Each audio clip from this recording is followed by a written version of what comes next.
एक ऐसी कवि की दर्दनाक कहानी जिसे सुनकर हर कोई हैरान रह गया। कैसे मधुमिता को फंसाया सियासत के एक ठेकेदार ने। मधुमिता को प्यार की वो कौन सी सजा मिली जो हर लड़की के लिए एक सबक है। क्यों इस केस को बंद करवाने में मायावती ने इस नेता का पूरा साथ दिया। कैसे पोस्टमार्टम रिपोर्ट में 7 महीने के गर्भ को छुपाया गया। कैसे बिना शादी के मधुमिता 3 बार प्रेग्नेंट हुई और क्यों इन्हें बच्चे की वजह से अपनी जान गंवानी पड़ी। मधुमिता के कातिल क्यों आज आजाद घूम रहे हैं, क्यों इस केस की सुनवाई नहीं की गई। चलिए जानते हैं पूरी कहानी। तो दोस्तों, इस कहानी की मुख्य अदाकारा हैं मधुमिता शुक्ला, जिन्होंने बहुत कम उम्र में अपनी दिल छू लेने वाली कविताओं से लोगों को अपना दीवाना बना दिया था। 20 साल से कम उम्र की मधुमिता का तीखा तेवर और मन मोह लेने वाली कविताओं से ये लोगों के बीच खूब पसंद की जाती थी। मधुमिता ने अपने करियर की शुरुआत छोटे मंचों से की थी, पर जैसे जैसे मधुमिता की कविताएं मशहूर होती हैं, वैसे वैसे इन्हें दूसरे राज्यों में भी बुलाना शुरू हो जाता है। वहीं इस कहानी के दूसरे किरदार की बात करें तो वो हैं 1989 में पहली बार विधायक बनने वाले अमरमणि त्रिपाठी, जो उत्तर प्रदेश की सियासत में एक अहम नेता के तौर पर देखे जाते थे। ये चाहे किसी भी पार्टी की तरफ से क्यों न खड़े हो, लेकिन विधायक यहीं चुने जाते थे।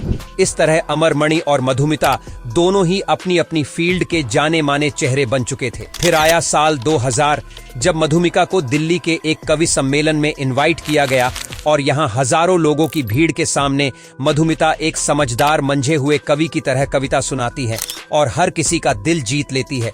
इसी सम्मेलन में उत्तर प्रदेश के बाहुबली नेता के नाम से मशहूर अमरमणि की मां सावित्री मणि भी होती हैं, जिन्हें कविताओं में बहुत ज्यादा दिलचस्पी थी और साथ ही ये कवियों से भी काफी लगाव रखती थी। सावित्री मणि प्रोग्राम खत्म होने के बाद मधुमिता से मिलने का फैसला करती है, क्योंकि उन्हें पता चला था कि मधुमिता भी उन्हीं के शहर लखनऊ की रहने वाली है। इस तरह सावित्री मणि और उनकी दोनों बेटियां मधुमिता से मिलती हैं और इन लोगों के बीच अच्छी बातचीत होती है। सावित्री मणि को मधुमिता काफी पसंद थी, इसलिए वो उन्हें लखनऊ अपने घर आने के लिए कहती है। मधुमिता भी सावित्री मणि को मना नहीं कर पाती, क्योंकि वो जानती थी कि सावित्री मणि किस ऊंची हस्ती की मां है। इसलिए मधुमिता सावित्री मणि के बुलाने को सम्मान की तरह देखती है और वादा करती हैं कि मैं जब लखनऊ वापस आऊंगी तो आपके घर आपसे मिलने जरूर आऊंगी।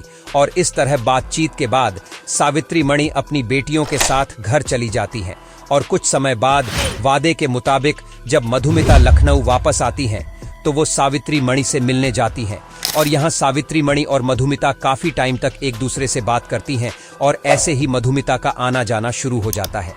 एक दिन मधुमिता जब घर आती हैं तो घर पर अमरमणि भी होते हैं, जो मधुमिता को अच्छे से पहचानते थे। मधुमिता को देख अमरमणि इनसे अपने चुनावी भाषण के लिए कुछ पंक्तियां लिखने के लिए कहते हैं और मधुमिता भी कुछ लाइंस लिख देती है और फिर दोनों में बातों का सिलसिला शुरू हो जाता है और अब मधुमिता अमरमणि के लिए चुनावी भाषण लिखने लगती है, जिस वजह से दोनों मिलने जुलने लगते हैं और ये सिलसिला कई महीनों तक यूं ही बरकरार रहता है। और फिर दिन आता है 9 मई 2003 का।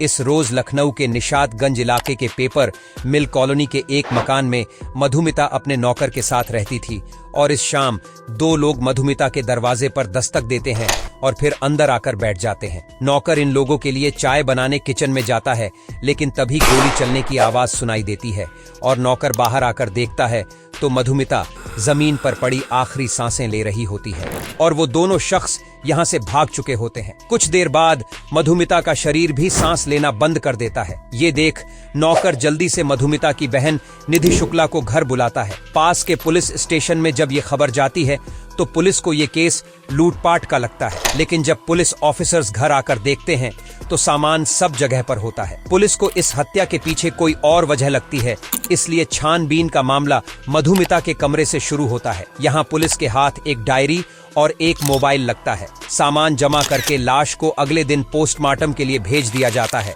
और इसी वक्त अमरमणि भी अपने कुछ लोगों के साथ यहाँ आ जाते हैं। लोगों को इसकी वजह बताई जाती है। मधुमिता का अमरमणि के परिवार के साथ अच्छे संबंध थे, इसलिए अमरमणि मधुमिता के सपोर्ट में पोस्टमार्टम पूरा होने तक यहीं रुकते हैं और अमरमणि मधुमिता के शव को उनके घर लखीमपुर भेज देते हैं। घर पर सब अंतिम संस्कार की तैयारी में जुट जाते हैं, लेकिन फिर एसएसपी अनिल अग्रवाल को कुछ ऐसी खबर मिलती है कि वो तुरंत मधुमिता के शव को रास्ते से वापस लखनऊ बुला लेते हैं। दरअसल अनिल अग्रवाल को मधुमिता की डायरी से पता चलता है कि मधुमिता इस टाइम प्रेग्नेंट है और इस बच्चे का बाप और कोई नहीं बल्कि अमरमणि ही है। और इस बात को न सिर्फ मधुमिता ने अपनी डायरी में लिखा था बल्कि निधि शुक्ला भी इस बात को सच बताती हैं और बताती हैं कि इस बच्चे से पहले भी मधुमिता 2 बार अबॉर्शन करा चुकी हैं। इसी खबर के बाद अनिल अग्रवाल मधुमिता के शव को चुपके से लखनऊ बुलाकर उसकी जांच कराते हैं, जिससे ये पता चलता है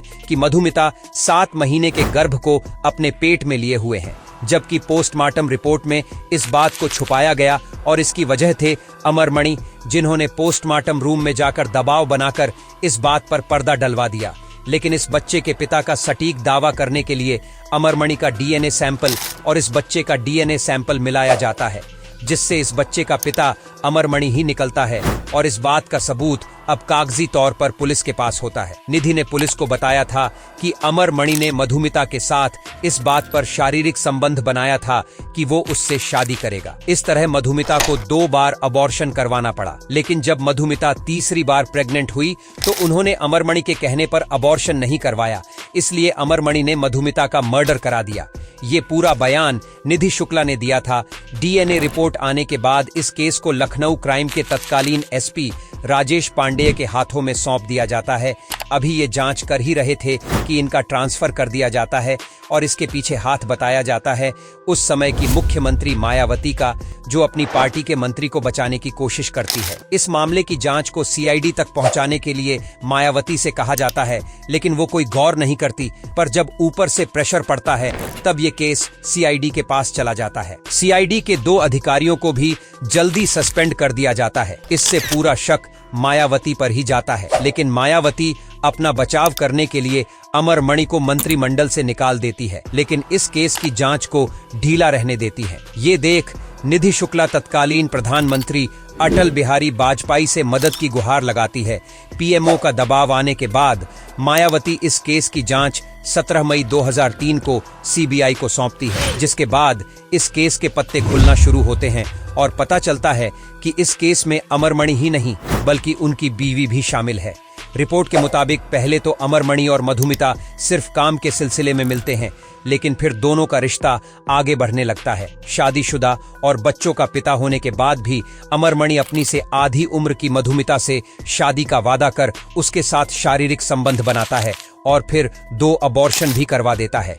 लेकिन तीसरी बार मधुमिता इस बच्चे को बाप का नाम देने के लिए शादी करने का दबाव बनाती है। इस बात की भनक जब अमरमणि की पत्नी मधुमणि को लगती है तो वो अमरमणि से खूब लड़ती झगड़ती हैं और अमरमणि इन सब बातों को अफवाह बताकर इनसे मुंह मोड़ लेता है। लेकिन इसके बाद मधुमणि का शक दूर नहीं होता और वो अमरमणि पर नजर रखने लगती है। मधुमणि अपने भतीजे रोहित से अमरमणि की एक खबर देने के लिए कहती हैं और एक दिन जब अमरमणि मधुमिता से मिलने उसके घर जाते हैं तो रोहित से मधुमणि को भी इस बात की जानकारी मिल जाती है और वो मधुमिता के घर पर ही पहुंच जाती है और दोनों को रंगे हाथों पकड़ लेती हैं। इसके बाद अमरमणि मधुमणि को सब सच बता देते हैं और मधुमणि मधुमिता को रास्ते से हटाने का प्लान बनाती है, जिसके लिए वो रोहित की मदद लेती है और रोहित मधुमिता को मारने का कॉन्ट्रैक्ट संतोष राय को देता है। इस तरह संतोष राय अपने एक और साथी प्रकाश राय के साथ मिलकर 9 मई 2003 को मधुमिता के घर जाकर उसका खून कर देता है।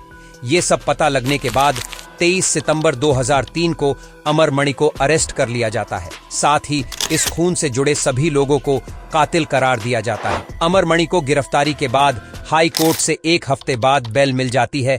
अमरमणि पैसे का इस्तेमाल कर इस केस का रुख बदलने और गवाह बदलने की पूरी कोशिश करता है और आजादी से घूमता रहता है। ये देख निधि शुक्ला केस को यूपी के बाहर ट्रांसफर कर सुप्रीम कोर्ट के पास ले जाती है और फिर केस उत्तराखंड ट्रांसफर होता है। यहाँ अमरमणि की जमानत को खारिज कर दिया जाता है और 2007 में सभी सबूतों को अमरमणि के खिलाफ मानकर अमरमणि सहित 6 लोगों को दोषी बताया जाता है और सभी को उम्र कैद की सजा मिलती है। लेकिन 2012 में सभी को उत्तराखंड की जेल से गोरखपुर की जेल में शिफ्ट किया जाता है और फिर कुछ समय बाद अमरमणि और उसकी पत्नी बीमारी का बहाना बनाकर बीआरडी मेडिकल कॉलेज में शिफ्ट हो जाते हैं और 2023 तक जेल और हॉस्पिटल का सिलसिला चलता रहता है। पर फिर योगी आदित्यनाथ की सरकार में अच्छे बिहेवियर की वजह से इन दोनों को जेल से रिहा कर दिया जाता है और इस तरह दोनों कातिल बाहर आजादी से रहने लगते हैं। आपको ये क्राइम की दास्तान कैसी लगी कमेंट में बताइए। वीडियो को लाइक और पेज को फॉलो करना ना भूले। मिलते हैं अगली वीडियो में, तब तक के लिए बाय बाय।